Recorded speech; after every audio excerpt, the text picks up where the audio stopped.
ओम शांति।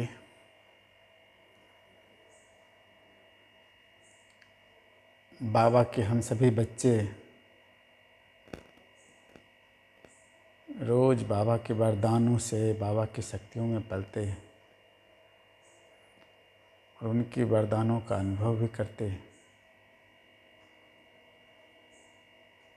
लेकिन वो वरदान हमारे जीवन में काम कब करता है, या जो बाबा ने ज्ञान दिया है वो ज्ञान जीवन में कब यूज होता है, प्रैक्टिकल में कब आता है? जब हम उस ज्ञान को स्मृति में रखते हैं, बाबा के वरदानों को याद करते हैं, तब जा कर के वो हमारे जीवन में यूज होने लगता है। इसलिए कहा जाता है जैसी स्मृति वैसी स्थिति। गायन है, हम अपनी स्मृति को कैसे रखते हैं, हमारे संकल्प कैसे है, और स्मृति से ही स्थिति बनती है। जैसी स्मृति हम बनाते जाते हैं वैसी हमारी स्थिति बनती जाती है। यदि हम शुभ संकल्प की स्मृति रखते हैं, अच्छे स्वमान की स्मृति में रहते हैं, ज्ञान के चिंतन की स्मृति में रहते हैं, तो हमारी स्थिति नेचुरल अच्छी बनती जाती है। एक कहानी याद आता है, कहानी याद रामायण का एक सीन, जब सीता को रावण ने हरण करके लंका ले गया, तो उससे ढूंढने के लिए सब अलग अलग प्लान कर रहे थे किसको भेजें। तो सबका विचार आया कि हनुमान को भेजा जाए। जब उसे कहा तो उसको लगा कि मैं कैसे जा सकता हूँ समुद्र को पार करके।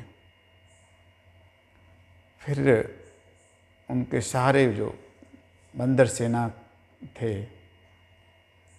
और राम भी उनको स्मृति दिलाया कि तुम पवन के पुत्र हो, तुम तो बचपन में भी उड़ करके पहाड़ों पर चले जाते थे। उसको बार बार ये याद दिलाया। छोटे में था और बड़े होने के बाद भूल गए थे, और जब उसको स्मृति आई उन्होंने हिम्मत किया और उस हिम्मत के संकल्प में सफल हो गए। लंका पहुंच गया, सीता का पता लगा लिया। गीता में भी है, श्री कृष्ण ने अर्जुन को कई स्मृतियां दिलाई, इसको कहते हैं उपदेश दिया, और उस उपदेश के बदौलत अर्जुन सारे मोह ममता को त्याग करके विजयी बने। ऐसे बहुत सारे एग्जाम्पल हैं। एक कहानी हमारी बहनें सुनाती है कि कोई पत्थर को तोड़ना था और एक ही चोट मार करके तोड़ना था, और उसके लिए बहुत सारे प्राइज था। बहुत सारे लोग कोशिश करते थे, किसी से टूटता नहीं था।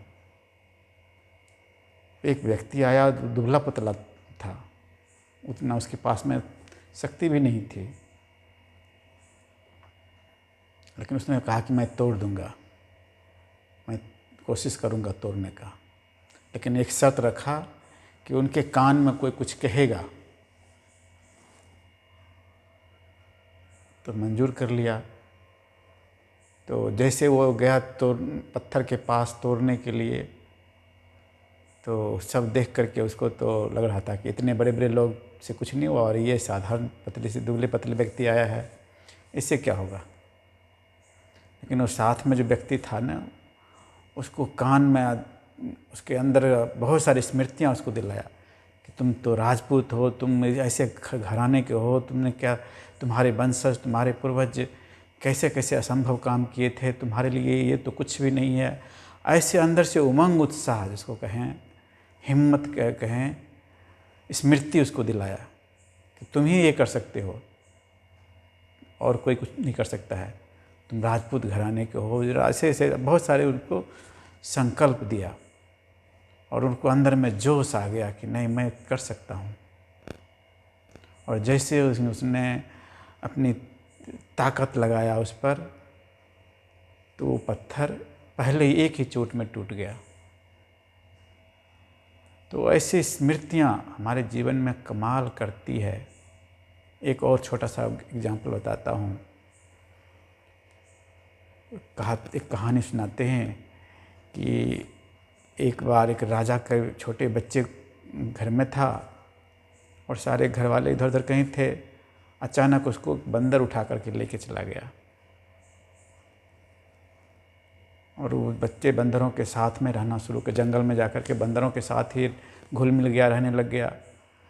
कई साल के बाद, 8-10 साल के बाद राजा जब जंगल में गया शिकार के उद्देश्य से, तो उसको एक मनुष्य का बच्चा दिखाई दिया। उसको आश्चर्य लगा, बंदरों के साथ मनुष्य का बच्चा, और तो बंदर जैसे है। सिपाहियों के थ्रू उसको पकड़वाया और उसको लेकर के आया अपने घर पर।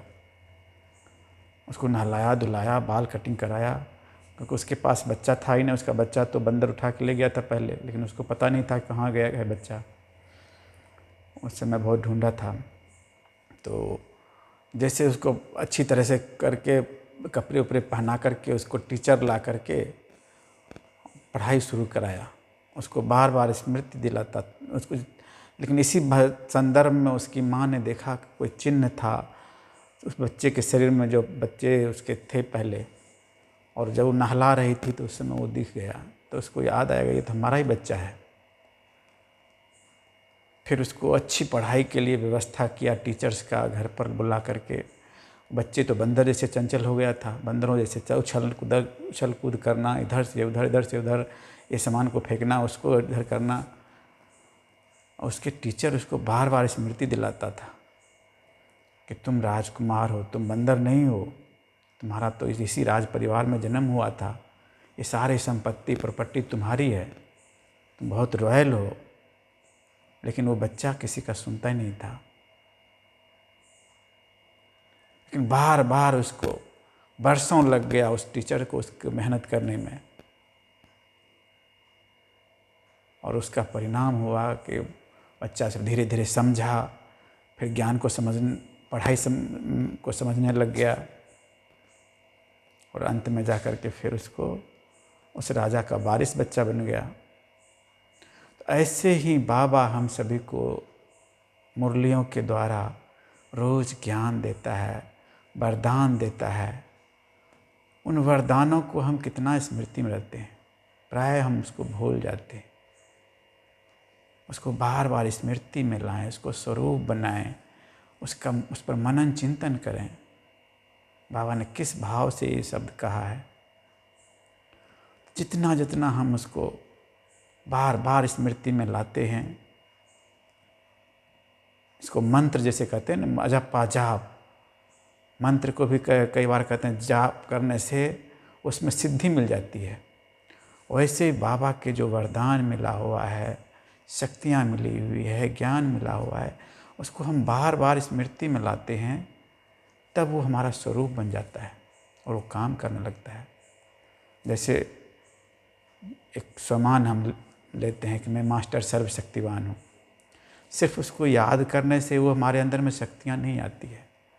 उस स्वमान को बार बार स्मृति में लाते हैं, स्मृति में लाते लाते हमारी फिर वो स्थिति बनने लगती है, स्वरूप बनने लगता है, और फील होता है कि सचमुच में मैं आत्मा मास्टर सर्वशक्तिवान हूँ, सर्वशक्तियों की पुंज हूँ। सर्वशक्तिवान बाबा मुझसे कंबाइंड है, उनकी किरणों के नीचे हूँ, और अपने अंदर में लाइट माइट फील होती है। और फिर हम जहाँ भी उन शक्तियों को प्रयोग करना चाहते हैं, यूज करना चाहते हैं, चाहे मनसा सेवा के रूप में, किसी को सहयोग देने के रूप में, तो वो शक्तियाँ काम करती है। जैसे किसी के पास घर में रखा हुआ अस्त्र शस्त्र बहुत है, लेकिन उसको याद नहीं है कहाँ पर रखा हुआ है, और अचानक कोई युद्ध हो गया, कोई परिस्थितियाँ आ गई, उस समय उस याद ही नहीं कि कहाँ रखा हुआ था, तो कोई काम का नहीं है। वैसे बाबा की जो ज्ञान हम इतना सुने हुए हैं या सुन रहे हैं, रोज़ 4 पेज की मुरली होती है, रोज़ धारणा के लिए मुख्य सार होते हैं, मीठे बच्चे होता है, प्रश्न उत्तर है, वरदान है, स्लोगन है, उसमें से हमको स्मृति में कितना रहता है दिन भर। उस स्मृति को हम जितना जितना पक्का करते जाएंगे तो वो हमारा स्वरूप बनता जाएगा, और तब जा कर के वो हमारे जीवन में काम आएगा। इसीलिए कहा जाता है स्मृति से समृद्धि आती है। तो हम अपनी स्मृतियों को, बाबा ने जो सम्मान दिया है, जो याद दिलाया है कि तुम कौन थे, पहले याद दिलाया कि तुम आत्मा थे, मास्टर सर्वशक्तिवान हो, तुम शांत स्वरूप हो, पवित्र स्वरूप हो, विश्व कल्याणकारी हो, पूर्वज हो, इष्ट देव हो, ऐसे बहुत सारे सम्मान याद दिलाया है। उन सम्मान को हम याद करते, बार बार याद करते हैं तो वो स्वरूप बन जाता है, और उस स्वरूप बन करके फिर हम विश्व को, जो बाबा ने हमसे, बाबा की जो चाहना है, जो हम लक्ष्य बनाते हैं कि ये करना है, वो करना है, तो उसके लिए उस स्मृति को बार बार रटना है, और फिर वो प्रैक्टिकल में हमारे जीवन में याद आ जाएगा। ओम शांति।